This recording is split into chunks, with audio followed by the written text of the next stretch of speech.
Welcome to this week's episode of the Declutter 360 podcast. I'm Lauren Diekman, a certified home organizer and mindset coach who's created this space that is dedicated to helping you unlock your potential to live an organized life once and for all. Are you ready to get organized from all angles? Let's dive in.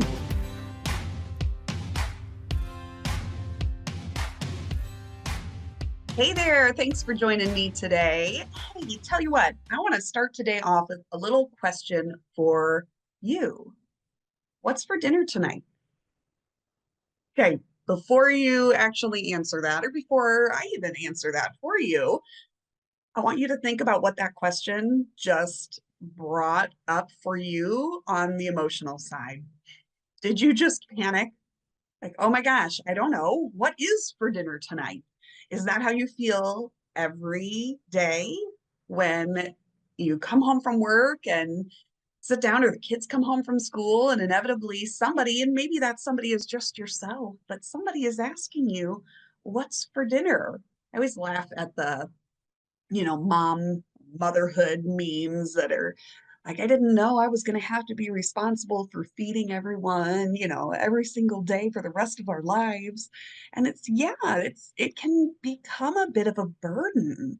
And for me, I know that there are times when I have been living in a more stressed state and dealing with a lot more frustration, and dinner time was a huge source of that stress and frustration for me, and trying to figure out what the heck are we having for dinner tonight, and do I have anything thawed? Did I remember to thaw whatever I meant to thaw? Did I get it out of the freezer early enough, or is it still frozen solid and now we've got to go run through the drive-through, or I have to stop at the grocery store and spend more money on whatever protein I was planning on using because this one isn't ready to be cooked, or whatever the problem was. And when I really started meal planning consistently, that, my friends, is what was a real game changer for me in helping me shift away from some of that stress and frustration that would hit me on a daily basis of what's for dinner.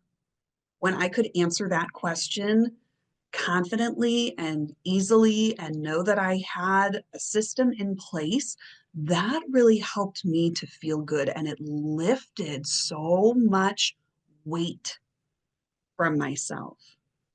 Now, was it super easy to jump from never meal planning to meal planning consistently? No, it definitely wasn't. That's not something I'm used to, and having to think about and plan for the time that's necessary for meal planning, and, being organized from that angle to be able to help me, like, that's something I had to really adjust my mindset towards and get myself on board with that idea that taking this time now saves me so much time, so much stress, so much frustration down the road. I was doing future me a huge favor.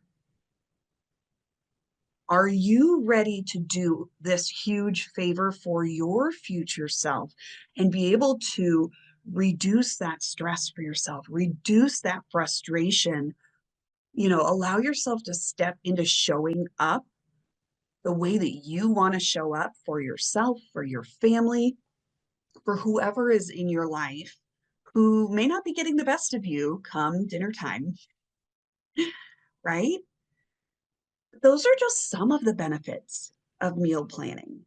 The fact that you have this, you actually are saving yourself time on the back end by spending a little bit of time being purposeful and coming up with a plan, reducing that stress, but you're also potentially cutting food waste, especially when you're doing meal planning the way that I meal plan. Okay. This is something I've been working on. And no, I will say it is probably not a perfect system yet. But just like with any organizational system that we talk about here on the Declutter 360 podcast, you know If you've been with me for a while, you know that I am a huge fan of jumping into a system, seeing how it works for you, and then identifying those spots where it could use a little tweaking, it could use some improvements, and just seeing, what works best for you personally. Because what works best for me may not be what works best for you. And I tell you what works best for somebody else in meal planning probably doesn't work what's, the best way for me. But what I can do is take little bits and pieces here and there and put them together to create a system that feels good and that works for me, that reduces my stress, that saves me time, that cuts down on food waste, that even helps me to maintain some of the, maybe healthy eating goals. When I meal plan and I'm purposeful about knowing that these are the things that I'm planning to eat. And I get better about shopping for those things and only those things. And, helping myself out and telling myself, you have this plan, stick to the plan. I'm able to actually step into a healthier physical version of myself as well when I am meal planning. That was kind of an unexpected side effect for me that I guess we can call it a side effect, but a benefit really that I wasn't looking for, but that I realized that this was really empowering for me to be able to stay on track with some health goals that I had for myself. So, whatever it takes for you to really get on board with meal planning, whether you're looking to save yourself some time, save yourself some stress, cut down on food waste, maintain a more balanced diet, you know, or a combination of all those, or maybe it's something else. I'm really excited to share not just today's episode, but this is going to be a multi episode series where I'm going to talk about little components of meal planning and things that can all be put together to help make you more efficient and as always to help you get organized from all angles. You guys know I love that, right? That it's not just, any task that we're going to be addressing in organization, you can't just come at it from one angle. When you come at it from all angles, that's when you truly create a system that benefits you the most. That's what this is all about. So, today I want to share some tips and just some background about meal planning, differences in meal planning and meal prepping, because sometimes I think that gets a little bit confused. And yes, you can meal plan without meal prepping. I guess you could technically meal prep without meal planning, but that doesn't make a whole lot of sense to my head. So, I don't know, maybe it makes sense to yours, but for me, not so much. But we're going to talk about a few of these things today. And then we're going to talk about your refrigerator. We're going to talk about your pantry. We're going to talk about grocery shopping. We're going to talk about recipes, all these different components that are going to come together and help you create a solid plan to help you meal plan successfully, whether it's just for you or you've got a family of 12, that you're cooking for on a daily basis. Whatever you are facing, this is going to help set you up for success. So I'm super excited you're here. All right. So let's jump right in with some of the tips. And I'm going to tell you some little tips and tricks and things that I do when I'm meal planning that really help set me up for success. The first thing I do, and I guess I should back up a little bit and tell you that I prefer to meal plan weekly. Okay, that's what works best for me. I like only going to the grocery store once a week.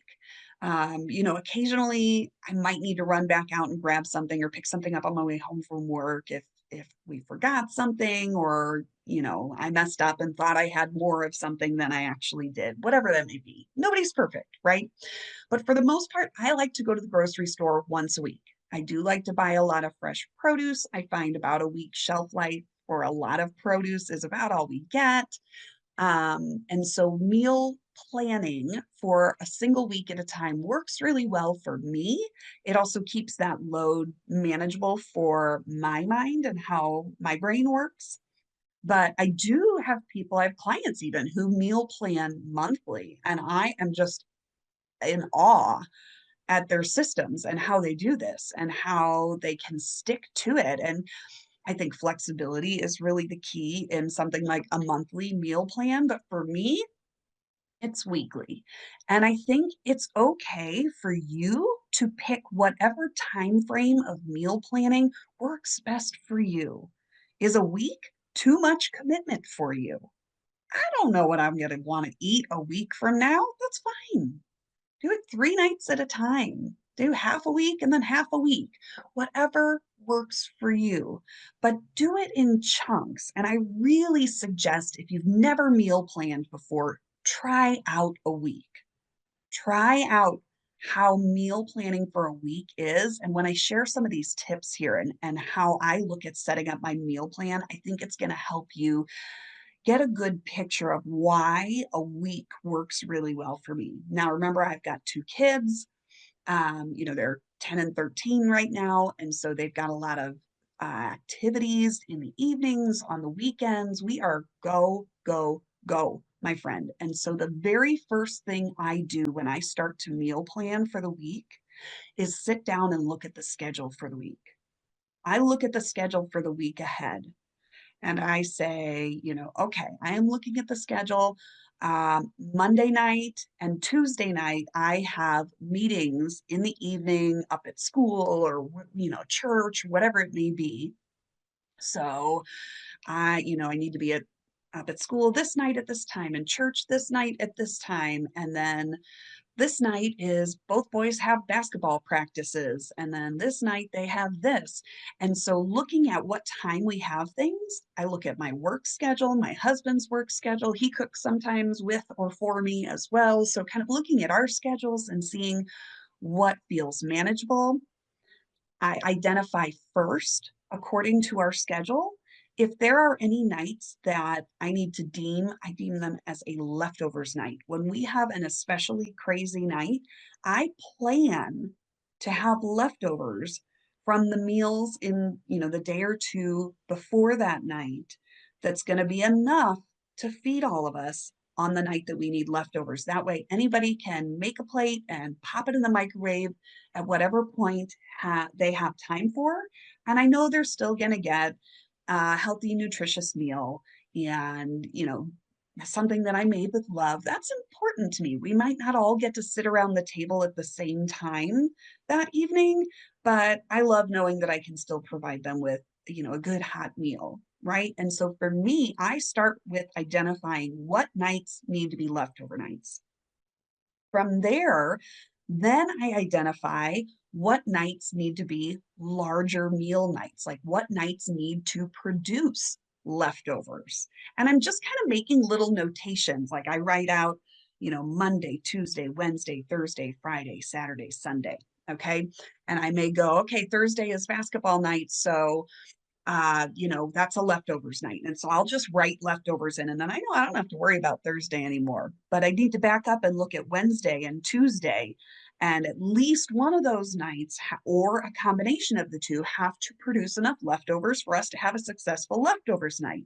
Not that my 13-year-old wouldn't be perfectly happy eating cereal for dinner. That kid goes through more cereal, I swear. But but that's not my preference for him to have. He can have cereal as his afternoon snack and his evening snack and his breakfast snack. And yes, it's like you go through like a box of cereal a day with that kid. I digress. But that's how I get started, by really sitting down and assessing my schedule and figuring out where our busiest nights are. Where would we benefit from just being able to pull stuff out of the fridge, plop what we want on a plate, pop it into the microwave and eating it when it is a good time for us to eat. Okay. Then backing up and identifying when I need to make meals that will create those leftovers for those meals, right? And just seeing maybe if there's a day in our schedule where we are on the go too much. And every once in a while, I'm like, yep, that is a drive-through night. We're just going to drive. We're not even going to have time to be home to nuke a plate of food that night. That's going to be a drive-through night. And I'm okay with that.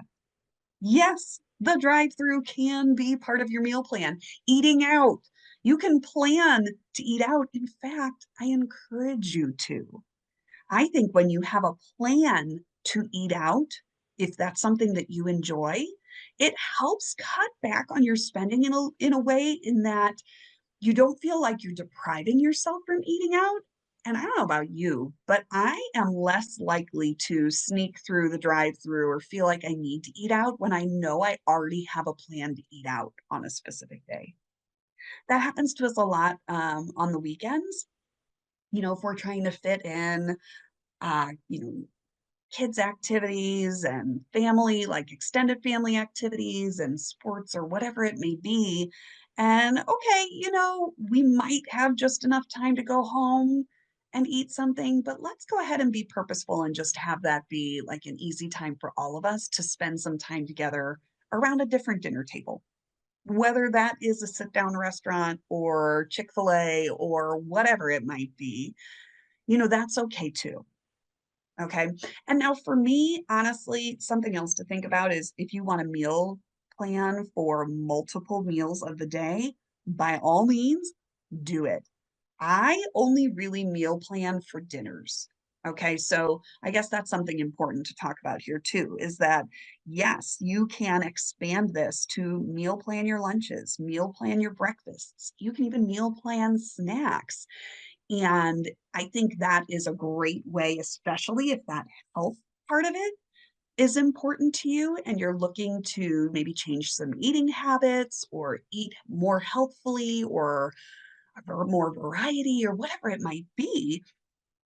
By using meal planning at multiple times of the day, that can help you achieve this. However, I say that with the caveat that just like in organizing, and I encourage you to start small, I want to encourage you to start small with this too.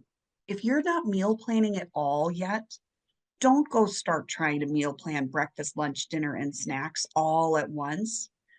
Because just like when you're organizing something else, you're organizing your closet. If you take on that entire closet at once and pull everything out, you're going to get overwhelmed, right? That's going to put you in a state of overwhelm in no time. And the same will happen if you take on a lot all at once in meal planning, breakfast, lunch, dinner, snacks, whatever, for a whole month, the very first time you meal plan, right? So give yourself permission to pick out what feels like maybe what's causing you the most stress. For me, that was dinner. Having to figure out what on earth we were going to eat for dinner every night was really daunting. And so being able to bring meal planning into that and creating a routine for myself is what felt great. And now sometimes, yeah, I do kind of less formally, right? So a more informal planning. I might have an idea of what I'm going to eat for lunch every day. I eat generally the same type of thing for lunch every day because that's just easy and it's fine. And a lot of times on the weekends, then if we have extra leftovers from the week, that's what I'm eating for lunches.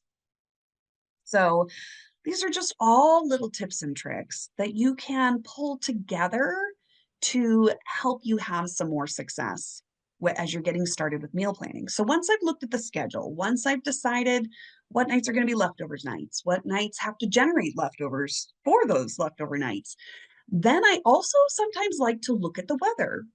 Okay, I don't know about you, but there's something about winter time and like really cold days. I want something like hot, comfort food, a big bowl of chili or, uh, you know, a Mississippi roast out of the crock pot or, something like that, a nice bowl of soup that really stands out to me. So if I look at the weather and see that, oh, a crock pot meal is probably ideal for Monday and it's going to be really cold, you better believe I'm going to be thinking about putting like some crock pot chicken and dumplings in the morning and having this amazing hot meal ready for the evening. Same with if it's going to be a gorgeous evening and there isn't something on our schedule that night, I might ask my husband if he's interested in grilling that night. If he wants to take care of, running the grill, I'm not a big griller, but my husband is amazing at it. He can grill the protein and I can just take care of some sides, veggies or, some baked potatoes, whatever that might be. And then we kind of tag team it. And so I let the weather sometimes inspire me or, give me that little bit of inspiration I need to be able to choose a meal when I feel like I'm a little bit stuck. So that's just another little tip from me to you that I like. Now, something else to think about is how you are going to, source your recipes. For myself, I do use Pinterest. I do have a Pinterest board with like my favorite recipes in there. And I will look at that from time to time to inspire, something new, or I'll go to Pinterest if I feel like I'm in a, dinner rut and I'll say, oh, what do I want to make? Do I want to make chicken? Do I want to make some kind of pork chop? Do I want to make something with ground beef? Whatever. And I'll plug it in and see what's out there, what catches my eye, and that can really inspire me to try some new things too. But I also print my favorite recipes. This is just what works for me, and I like to stick them in page protectors because then when I'm cooking with them, I don't mess up the paper, right? I can wipe that off really easily.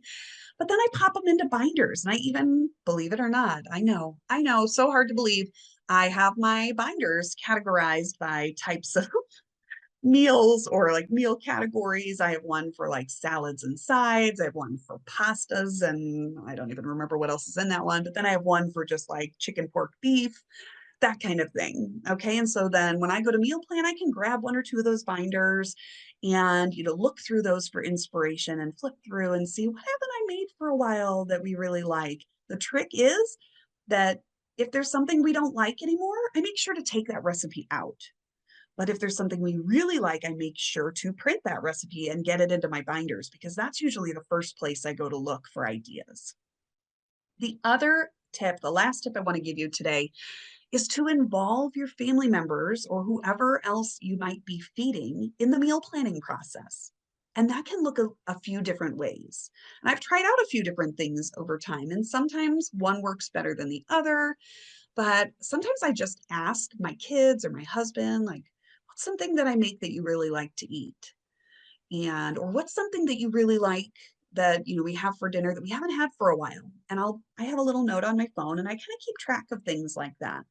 I also just ask them, hey, I'm meal planning. What's something you'd like to have for dinner next week? And sometimes they're like, I don't know. And sometimes my one kid will always tell me tacos. My other one will always tell me pizza. So a lot of times I have to ask, what's something you want to have for dinner next night that's not, or next week that's not tacos or pizza, right? I have to be really specific about that. And they'll usually give me an idea. Or if they just give me the I don't know, and I tell them I don't have a recipe for I don't know. Yes, I am that mom. Sometimes I say, okay, what's something you don't want for dinner next week? And a lot of times they can come up with something they don't want.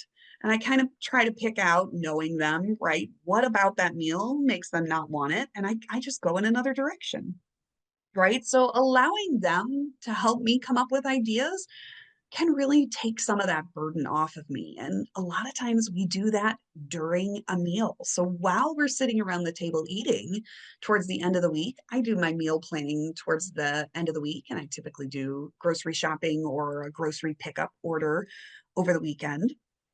We'll have those conversations of, what do you think of this, meal that we're having, and what's sounding good? What else are you wanting to eat? What should I put on the meal plan for next week? So starting those conversations, having those conversations can be an important part of the meal planning process in taking some of that responsibility off of your plate because it doesn't have to all be on your plate, my friend. That when not only you look at organizing your meal plan from all angles, that also includes involving other people to get their perspective, to get their angle on what they want to eat. All right, friends, come on back next week. Join me for another episode as we'll continue this discussion about meal planning and what can really be a big game changer for you. See you next week. Thank you for tuning into the Declutter 360 podcast today. I am so grateful that you found me and that we can partner together to help you live life organized from all angles. Whether this was your first time listening or you've heard every episode, you'll want to join my email list so you don't miss a bit of the inspiration and motivation to help you stay the course in living organized. Check the show notes for the link to join, okay? And hey, if you found this episode to be particularly helpful or inspiring, I would be so honored for you to share it on socials so we can grow the impact of these messages together. Oh, thank you so much. All right, my friend, that's all for now. Tune in next week for more on the Declutter 360 podcast.